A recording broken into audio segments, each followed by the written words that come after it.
Hello, everyone, and welcome to the Ignorant Intellectual on Media. Today, we've got to do another uh, thrift store mixed haul, probably a mixed haul because it has a bunch of everything.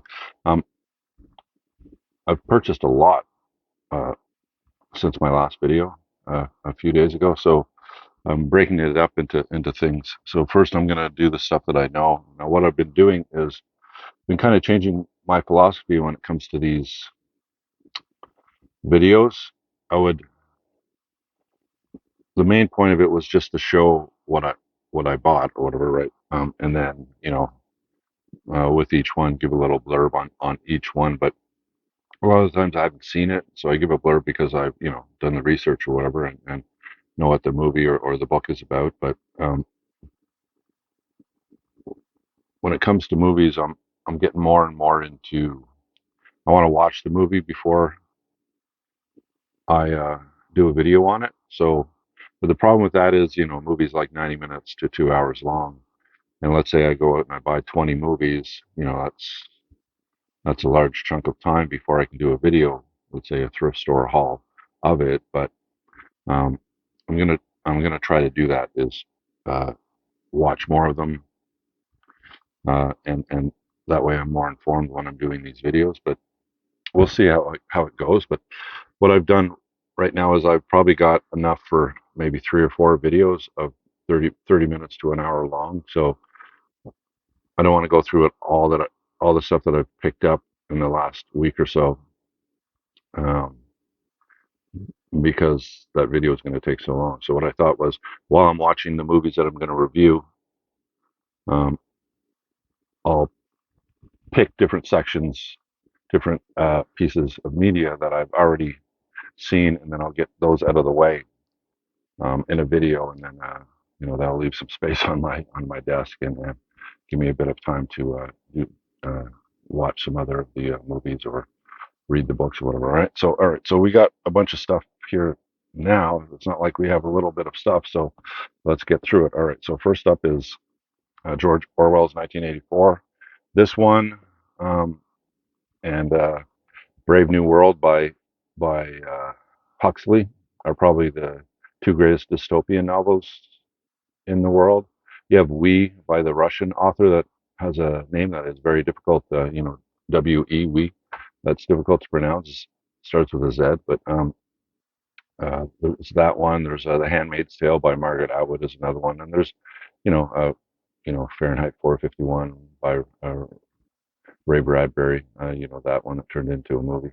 Um, Anyways, so there's a bunch of them, but the the top two are probably this one, 1984, and Brave New World by Huxley, right? So 1984 is basically, most people know the book, but it's basically about Winston, who's a guy in a future dystopian world where Big Brother, who's the totalitarian boss of everything, and uh, everything that you do is being watched through cameras. I mean, there's that in this book they have a way of watching you through your own TV, and so they're watching you even when you're at home, right? So they're always monitoring you, and that's basically what that book is about Orwell's version of what a totalitarian state would look like um, in the future if people allowed it to happen, right? So it's a really, really good book, but it's also really, spine kind of shivering type of book when you think about it, right?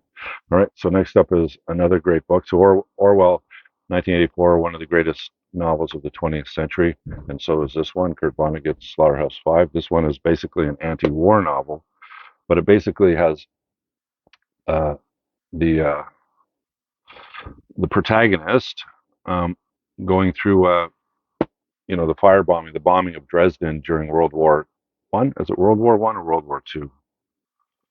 I always get the two confused sometimes. Anyway, so whichever war it was, and so what he ends up doing is after that bomb, he ends up getting kidnapped by aliens and brought to another planet to be put on display in a kind of like a zoo for other people, aliens to observe and watch him. Right. So um, it's basically the way that Vonnegut writes it. You're not sure whether this is like a science fiction novel or is it a like a PTSD advertisement for war, and that's why it's an anti-war novel. Like, did he suffer, what they used to call shell shock, and now he's off in Wonderland, inside his own head, kind of thing. It's extremely good book. Another great book of the 20th century. And here's another one. All right, To Kill a Mockingbird by Harper Lee. All right, so this is her only novel until recently, like maybe 5-10 years ago. She came out with a second novel, but this was the only novel she wrote, and it's basically about a lawyer in the South who defends a black man from uh, uh, how would you defends a black man who is accused of the sexual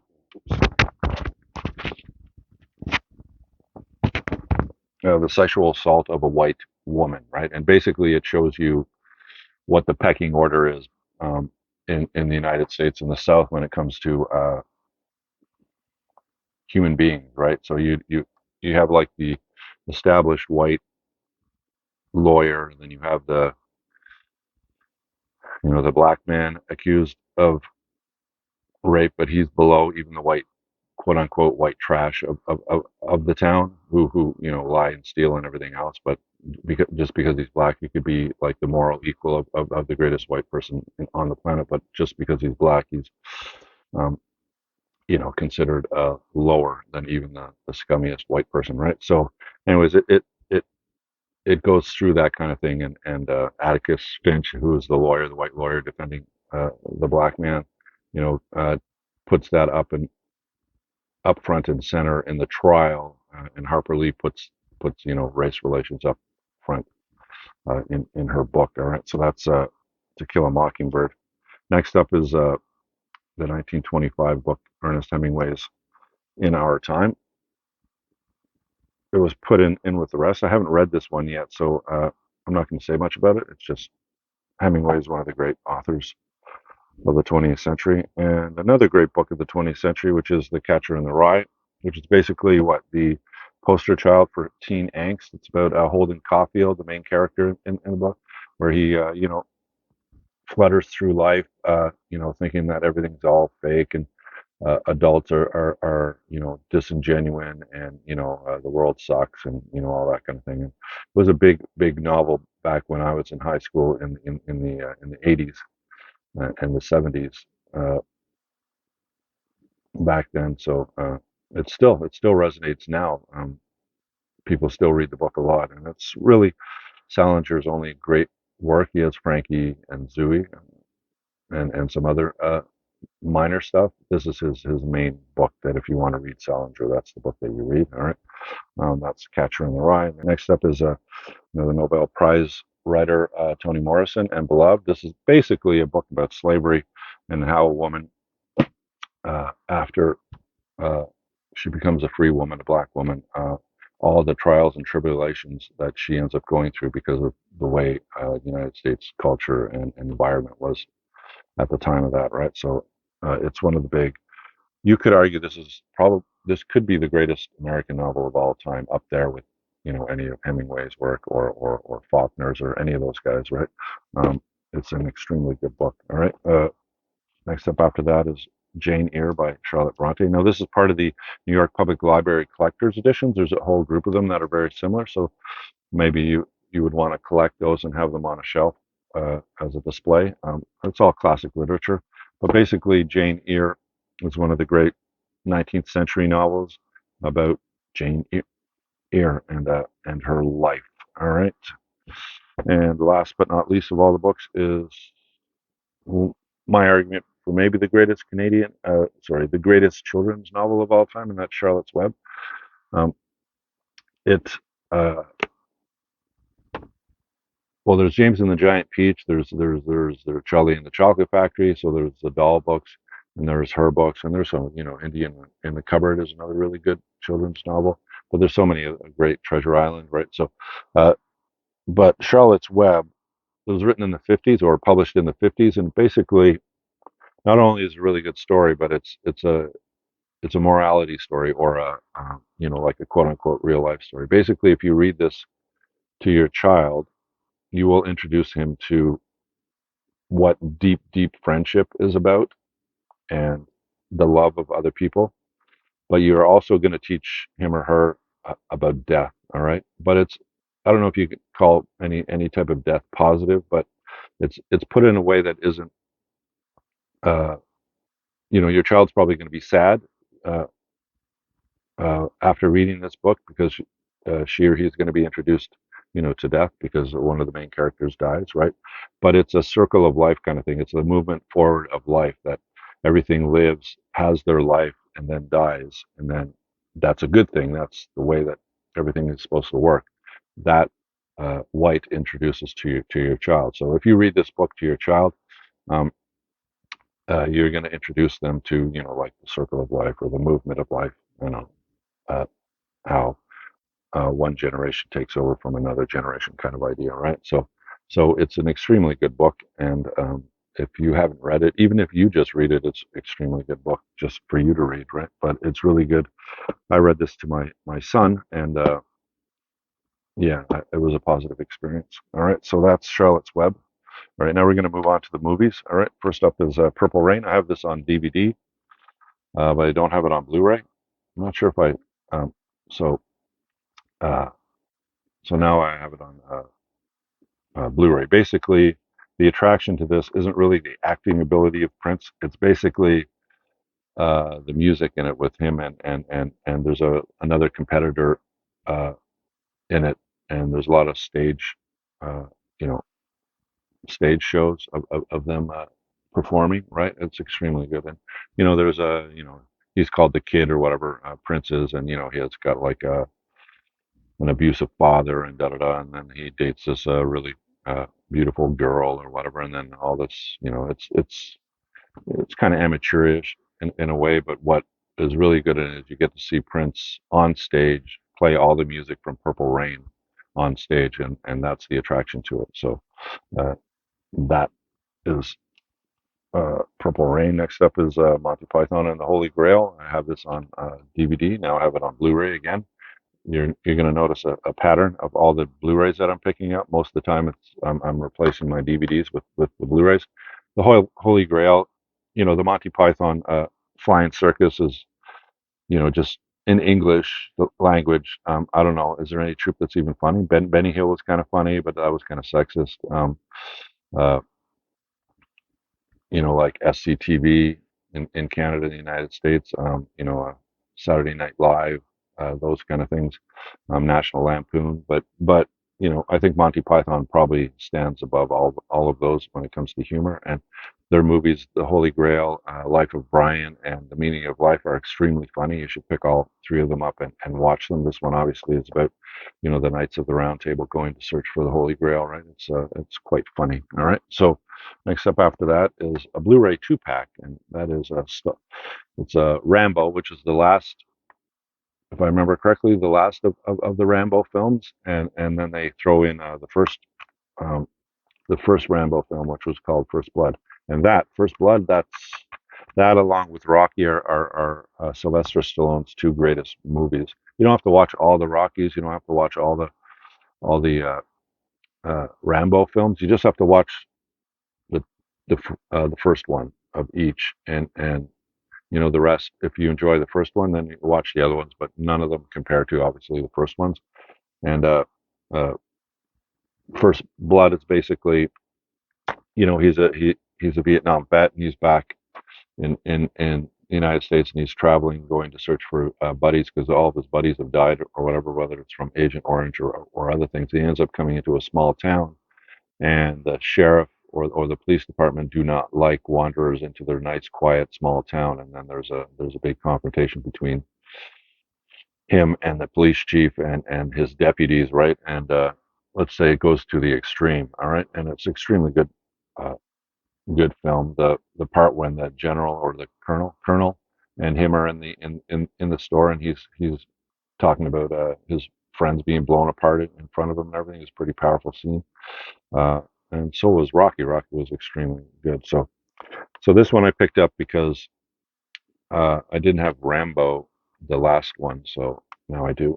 All right. Next up after that is the RoboCop trilogy. The second and the third one you can pass, but the first one is one of the great films of the 1980s. Paul Verhoeven directed it, and he did Total Recall. Um, he did what else? He did Flesh and Blood. He did uh, Starship Troopers. Anyways, his type of movie was attractive because a lot of the action films in the 80s or whatever 90s were kind of tame, if you know what I mean, and he kind of put it over the top. So like when you could shoot somebody once or twice and then they drop. No, Verhoeven, you shoot him 5 times and his head explodes. That kind of thing. That over the top kind of violence or whatever was attractive with his films. And RoboCop is like the example of that, where basically Peter Weller plays a cop who ends up getting almost killed by a drug lord or whatever. His body's like blown apart. And so what they do is they reconstruct him and create a robot human hybrid, and it's Robocop, right? And he goes out onto the streets of Detroit to take care of business. Let's say it's quite a visceral and fun film to watch. All right, so next up after that is Mallrats. I have this on DVD, but I didn't have it on Blu-ray, so now I do. And it's basically, I don't think it's Kevin Smith's greatest. Now Kevin Smith is the guy that did Clerks. He did what else? He did uh, Mallrats. He did Chasing Amy. He did Jay and Silent Bob Take on Hollywood, or what was that film again? And Dogma. Now Dogma is the one that I is my favorite out of all of his films because um, it's quite humorous. And when Alanis Morissette ends up becoming she's God, it kind of cracked me up. So it made uh, Kevin Smith's Dogma my favorite film, right? But basically, you have Mallrats, you have Dogma, you have Clerks, and a bunch of other Kevin Smiths. They're all like, they're kind of like,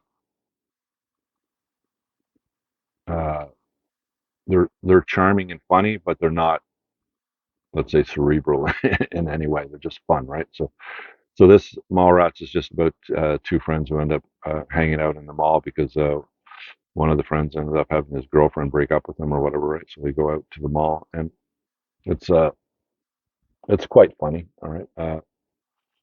And if you like that film, you're gonna like pretty much all of his stuff.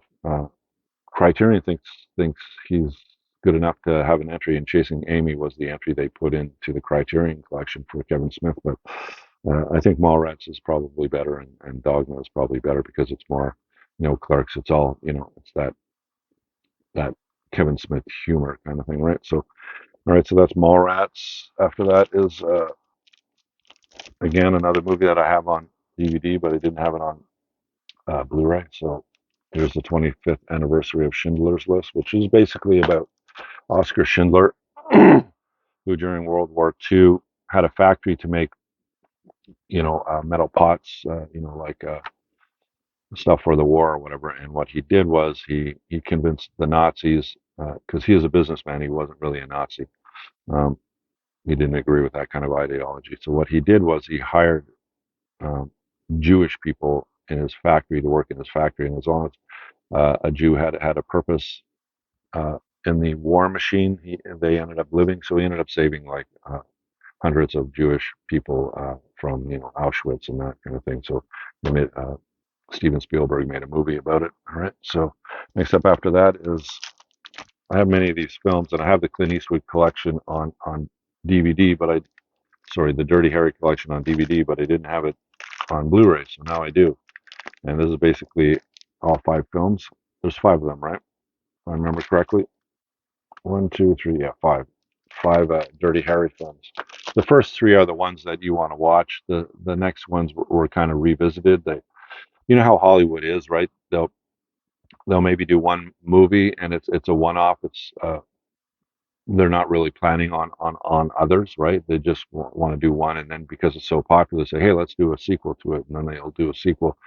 Well, that was kind of like what Dirty Harry was. The first one was like really popular. Uh, it had an effect on the public. So they said, okay, let's make a second one, and that one did as well. And then they made a third one. So there was three of them in the '70s that are like the core Dirty Harry films, right? And then they left the franchise or whatever, and then they went on to do other things and everything. And then they said, hey, let's do another Dirty Harry movie, like.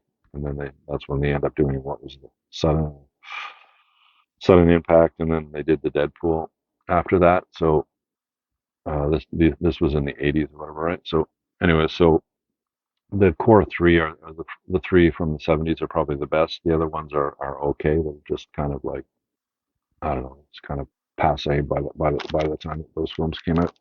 All right, next up is The Fly. I have this film. Actually, I have the Blu-ray version of this, The Fly and The Fly 2.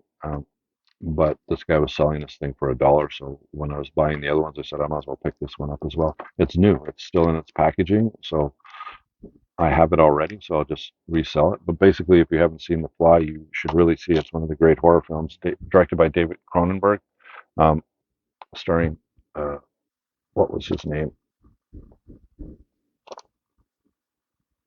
Jeff Goldblum. And basically, it's a remake of the older The Fly, right? There was an original The Fly back in the '50s, if I remember correctly, and then they did a remake of it. It may have been the '60s it was in. Anyway, so I'll show it here. And then they did a remake. It's one of the few films like Invasion of the Body Snatchers or maybe Godfather. Well, no, it couldn't be. Invasion of the Body Snatchers is the one that pops into my head of not a sequel, but a remake that was better than the original. This Fly is better than the original Fly. And it basically has Jeff Goldblum as a scientist, and he's trying to do, like that Star Trek thing where you can transport somebody from one place to another, like turn them into molecules and then reform them in another place. Well, that's what he was trying to do. So, but how he did it was through pods. There's these pods. You go into a pod, and then these pods are joined by an electrical cable, and then you go through the electrical cable into the other pod, and then you're re-put together or whatever, right? Uh, so he's experimenting with that, and then he uses himself as an experiment. And when he goes into the one pod, a fly gets in the pod with him, and then he ends up going to the other side, and then it seemed to have worked. But what happens over time is he mutates with the fly DNA or whatever, and starts changing, right? And it ends up becoming like a body horror film, right? It's extremely good if you haven't seen it. Next up is the original Invisible Man, uh, Claude Rains' Invisible Man, which is basically, about the Invisible Man. He ends up being able to, he turns invisible, and the only way that you can see him is he puts wrap around him and everything, and then he ends up, this ability ends up kind of screwing with his head, and he ends up becoming like devious or evil or mean or whatever, right? So the next up after that is the Transformers collection, still new. So all 5 films of the Transformers. So I collected my Michael Bay films. I don't think he did a really good job with the Transformer films. Uh, I found the action scenes in them are too close up. It works with actual human beings, that type of action where you may see a person's face and then you see a punch hit it or a kick or whatever. But usually the best action things is where the camera is backwards and you see both fighters in their entirety when they're fighting, right? And then maybe you zoom in for a shot when a person throws a punch or a kick or whatever, but then you're always zooming out or cutting out to go back to the full body fight, right? Or whatever of the two. Well, with Michael Bay with the Transformers, he had a tendency to show the fighting action and the transforming really close, so you can't figure out what's going on. It's not like you recognize, Autobots or Decepticons when they transform from cars into robots. That it's a whole different idea, right? It's like if I show you this on the camera, this is an arm, but if I was to show you an arm of an Autobot in the camera, you might think it's a leg or you might think it's something else. You don't really know, right? Because it's so close. So he needed to step back and move the camera back on the CGI elements. But what happens is they're really up close, and you get confused on what you're seeing, right? So and it makes the film disappointing in a way, right? So he didn't do a great job with the Transformer franchise. Um, the film that attracted me to him, but the Criterion thinks he's good enough that they put The Rock in it. Now that may have been like more of a money grab where they put a popular film in the Criterion collection, but didn't they put Armageddon in it as well? I don't know. I have to check that. But I know The Rock is in the collection, right? In the Criterion collection, I mean, and that may have been like, well, let's put a popular film in the Criterion collection to get some money so that we can put some more, let's say, not so popular films, have the money to do that, right? That may have been the reason for The Rock being included. But my favorite film of Michael Bay's is The Island, where they're growing human beings, clones, in order to harvest their organs when the actual real person is having, let's say, a medical problem or whatever, right? Anyways, it goes into that ethical thing. I always thought that was a really good movie. Um, and but the Transformers, they're okay, but not so great. All right, next up is The Hitman's Bodyguard. So this, I bought this off of a gentleman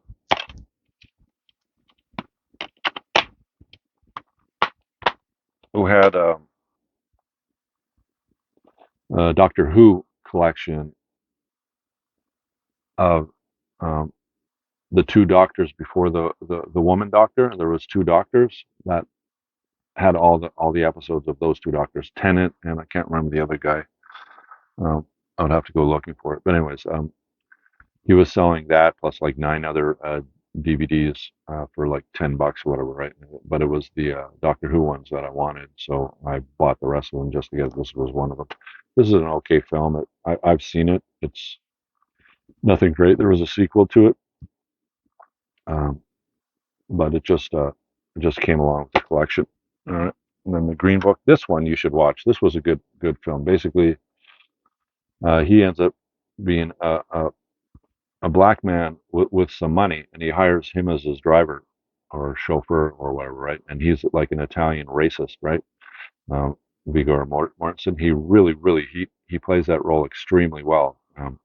It may be his best role, his role here, where at the beginning of the film he has these preconceptions of black people, and he's the typical, let's say, working class Italian tough guy or whatever, right? Low education or whatever, and um, he has these ideas of what black people are, so he calls them like racist names and everything else. But then he gets hired by this guy, and then over the space of the movie, they end up becoming um, well, friends or whatever, and then he kind of changes his way of thinking about black people and all the prejudice that he had against black people. Extremely good film. I really enjoyed when I watched this film, and both of them do a really good job. But him as an Italian like thug kind of idea, he plays it really well. Um, so the Green Book, if you haven't seen it. All right. Next up is The Fugitive, one of the classic Harrison Ford films, which was a remake of the TV show of the '50s TV show where there's a doctor who ends up being accused of what was it, murder, but he just happens to be in the wrong place at the wrong time. It was a man with a missing arm that actually committed this crime or whatever. So he goes on the run, looking for the man with one arm or whatever. And basically, it's a movie form of that. All right. Next up is Hunt for Red October, which is an extremely good film starring James Baldwin and Sean Connery. Sean Connery plays a Russian sub um, commander, and then there's like this is during the Cold War, and there's a confrontation or a movement of how he wants to defect to the United States and how he maneuvers it in order to get, like, if you have a Russian nuclear submarine with nuclear missiles on it, and now you're wanting to defect, right? And maybe not all your crew members want to, but you do, and how do you maneuver into American um, territory without getting blown out of the water, right? You know what I mean? So there's a whole cat and mouse type of thing going on that's really intriguing in this film. So if you haven't seen it, pick it up. All right, next up after that is Dracula, Bram Stoker's Dracula. This is a Francis Ford Coppola film, and it's okay. I've watched it a couple of times. I really like what's her name, Winona Ryder. I liked her ever since Beetlejuice.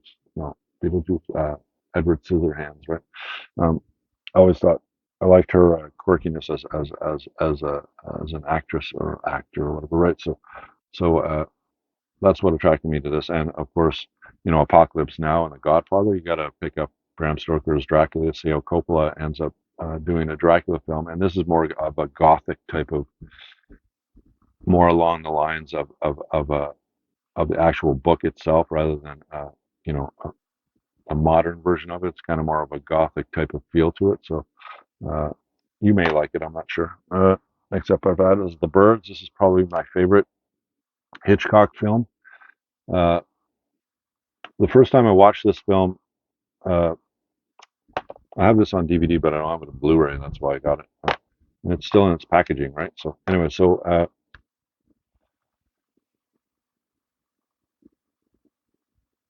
the first time I watched this film, I was in my teens, late teens, early 20s, and I thought it was a stupid film. What a stupid film! These people in a seaside village town or whatever get attacked by birds. What a stupid premise for a film, right? They're flying down and attacking them. And then there's this really one of the biggest scenes in one. Uh, is it Cary Grant? Is Cary Grant in this? Jessica Tandy and Rod Taylor. So Rod Taylor and Jessica Tandy end up in a phone booth to get away from them, and um, it's okay. What a stupid thing! You just, if the bird comes down and attacks you, you grab it, you snap its neck, you're done with it, right? What a stupid premise for a horror film or whatever, right? So I didn't like it then. Like when I returned to it in my late 30s, early 40s, and I watch it, and the friggin' thing creeped me out so badly, right? So there is a truth to, depending on when you watch something, it depends on how well you take it. Like my all-time favorite comedy film is Porky's, because I watched that when I was 16, when I was living in Montreal. When I was 16, and my mom was dating a in one of the old style theaters downtown in Montreal. He was an usher there, and I could go and watch movies for free, right? So I went in, and the Porky's was, it's an 18 plus movie, but I got in anyways. And I watched it and I laughed my head off. It was so funny, right? Well, like you're a teenager and you see like sex comedy. It's like, you know, um, it's quite funny, right? So now I watch it and I think it's funny because it returns me to the time when I watched it when I was 16, right? So, anyways, but I don't think it's funny now as I did then, right? The Birds was kind of the opposite. I didn't think it was great when I was a teenager, but then I realized the brilliance of Alfred Hitchcock when it comes to birds. Imagine, there's hundreds of thousands of millions of birds, and if they decide that they don't like human beings, I'm not sure what human beings can do about it, right? It's like, all those 70s ants and spider films, right? They're like, if ants decide they want to kill all human beings, there's not much we can do about it. You know what I mean? I mean, we can poison ants or whatever, but you never get rid of all of them, right? So if insects, there's actually a TV show, I can't remember, I watched it, where all the animals of the world and all the insects and everything else decided that human beings no longer need to exist on the planet, and it lasted like 2 or 3 seasons. Can't remember what it's called. I'll put it here. But anyway, so the birds. This second time I watched it in my 30s and 40s, it really creeped me out. It made it my favorite Hitchcock film.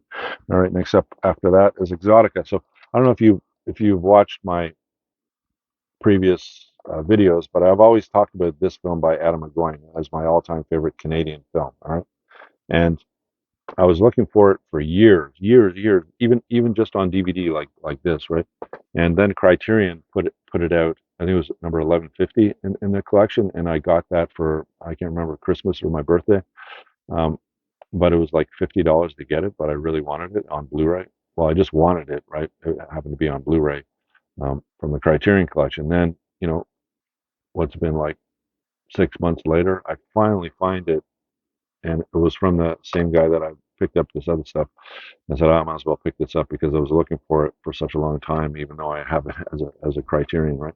But I'm going to put this in my Adam McGowan section of my library, all right? And because the Criterion is in the Criterion section, right? So, anyways, if you have not watched this film, this is, in my opinion, the greatest Canadian film of all time, and it's basically about a bunch of stories. The reason why it's such a great is the structure of the film. You're very confused when you first watch this film, but as the film develops, there's these independent stories that seem to be independent of each other, but they're not. They're correlated to each other, but you just don't know it. So when you first watch it, you're seeing a scene here, a scene here, and a scene there, and your brain is trying to connect these scenes, but there's no way to connect them. You're wondering what's going on here, right? And then as slowly you go through the film, at the end, everything makes sense, right? And it's extremely powerful um, ending in your brain on when everything attaches together. You go, oh yeah, right. So, and then you kind of reverse back to all the scenes before it, and then everything starts connecting and everything, right? So it's really well made, well structured film. If you can get past being confused at the beginning of the film, if you can, then watch it. Don't stop watching it. You go, what this is stupid. Nothing relates to anything else, and then you stop watching it. Don't do that.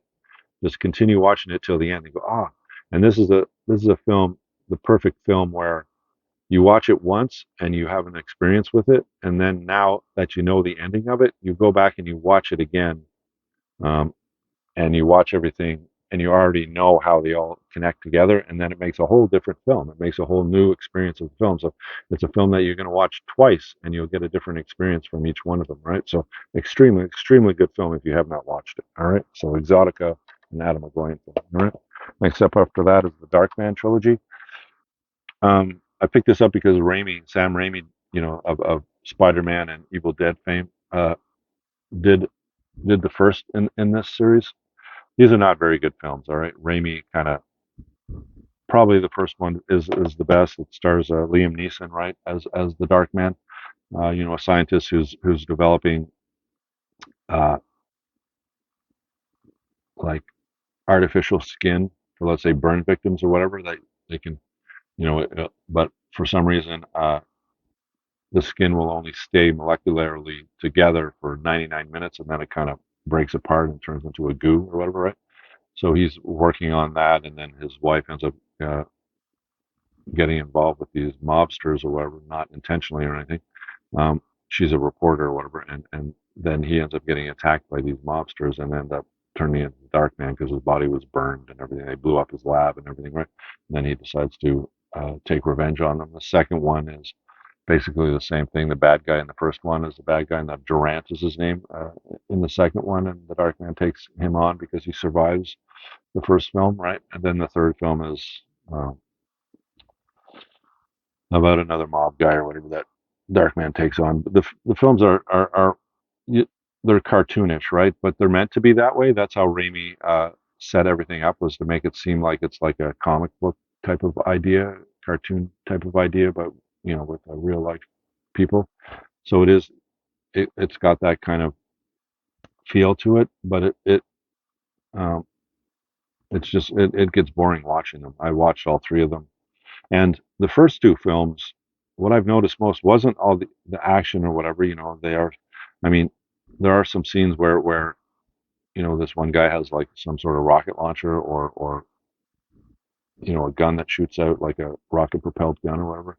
And, the Dark Man's running and you get blow things, but it's more of a visual thing. It doesn't really have a real main thing to the plot or whatever. Anyways, there's a bunch of reasons why these films aren't that great, but I like Sam Raimi, so I picked it up um, to put in my Raimi section, right? So, uh,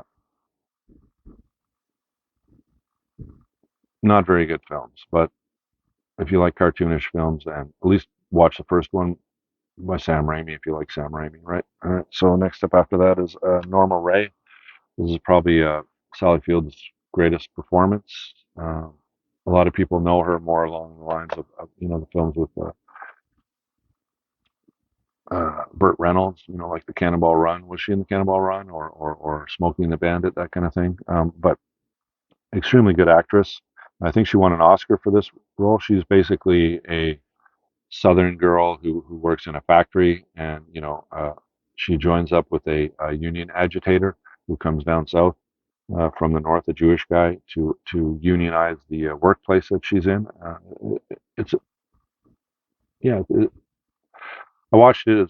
It's a good film, but her performance is probably the best of everything in it, right? So, all right, next up is me, and You and Everyone We Know. This is a very strange film.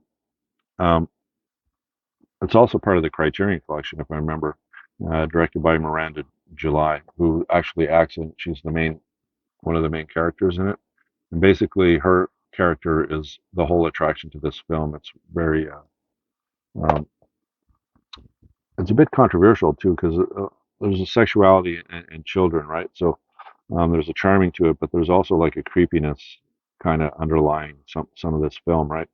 Um, but her character, she just she decides that there's this guy that she has a connection with, and it's all about her and him trying to get together, and how life kind of gets in the way, right? So it's worth a watch. Let's put it that way. It's You won't be disappointed in watching it. But you know there's a section with these girls, right? There's two teenage girls. They're under 18, and there's a adult guy who's kind of a little bit simple or whatever, who puts these notes on the window saying, "I want to eat your private parts," or "I want you to do this and this to me about these two teenage girls," or whatever, like underage girls or whatever. It's kind of creepy, that part of it. And there's another part where the older brother of the younger brother. So this boy here ends up going online and talking to uh, a woman who's trying to connect with somebody in some way because she's having a difficult time, and she ends up talking to this guy's older brother, um, and they're just playing around with her, like not being serious, and then the little boy ends up continuing the conversation with her, and then they end up meeting, right? So you could see how, it, I mean, the way it turned out in the film was, like cute or whatever, like charming or whatever, but you could see how that has an underlying feeling of malevolence. Like if that boy was talking to somebody that wasn't a woman, and just a lonely woman looking for somebody to connect to, um, could be a predatory, child rapist or something, right? You could see that underlying issue, right? So, uh, so, you, so it's mostly a lighthearted film, a little bit tense and a little bit heavy at times, um, but in behind it, there's like an underlying creepiness to it that you'll feel through it. And it's kind of like, I don't know. It makes for an interesting film. Let's put it that way. Me, You, and Everyone We Know. Next up after that is A Tale of Two Cities, which is the Charles Darwin uh, film. Actually, this one, what I'm doing is I'm going through all my films, and I'm watching them. This one stuck, so I put it in my DVD player. It would skip and stick or whatever, so I didn't actually end up watching it. But I didn't get this. I got this one off my shelf. Uh, I'm in the A's still when I'm watching all the films from my film library by title. That section of my film library, I'm going through it, watching. Right. Right next up after that is Taps, one of my all-time favorite films from the '80s. Basically about a military school, Bunker Hill, it's called, and has a tradition of putting out high school kids and grade school kids uh, in a military form so that they can maybe go to like become professional soldiers or whatever, right? And go on to, like, let's say West Point, or things like that, right? So it's basically a military school. And basically George C. Scott is the runner of the military school, and it seems like the politicians and people in the neighborhood want to close the school and turn it into condos or whatever, and he had a problem with it. So Timothy Hutton, him, decides that he's going to take the school over and not let them close it. So it ends up being almost like a mini war combat between all these kids and the outside world, whether it's the police or the military gets called in or whatever, right? So it gets pretty brutal by the end of it. And the scene that still affects me the most is a scene with Tom Cruise. This is one of his early films, right? Tom Cruise and Sean Penn. This is his first film, Sean Penn's first film. Um, but there's a section where they barricade up the whole school. They put down sandbags. They have like military equipment and weapons, like machine guns. So there's this one scene at getting close to the end of the film where Tom Cruise is at one of the windows of the school and he's shooting out into the uh, outside the school at the army or whatever, just shooting randomly at people because he's gone crazy and he's like got this smile, this malevolent laugh to him. This is so great.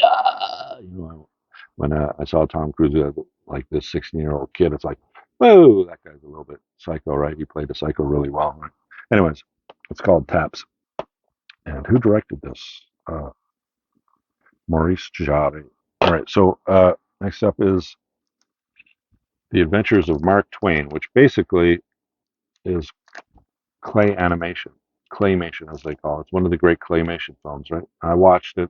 I kind of got bored of it, so I stopped watching it halfway through. But it goes through different stories of Mark Twain stories. Basically, it's about these kids that stow away or get on his balloon ship, and he's um, the premise of it is Mark Twain was born the year of Halley's Comet uh, coming by Earth, right?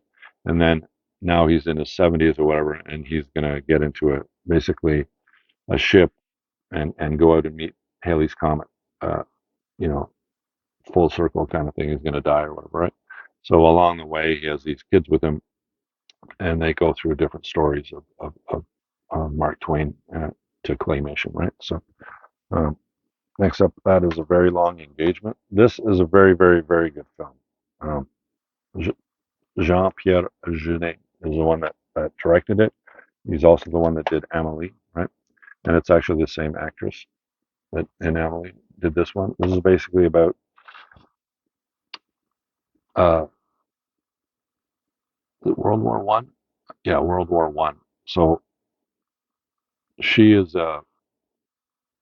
she caught polio as a kid, so she has mobility problems. So she walks with a cane or whatever. And there's this little boy that when they were kids, he shows an interest in her, and then they end up becoming friends, and then they end up growing up together, and then they end up becoming lovers. And he asks her to marry him, and she says yes. So they're engaged, and then World War One happens, and he goes off to World War One, and then uh, he ends up dying, or everybody thinks he's dead, right? But she doesn't believe it because she still has a connection, to him that if he was actually dead, she would feel it, and she doesn't feel it. So she goes on an investigation to go find her fiance, right?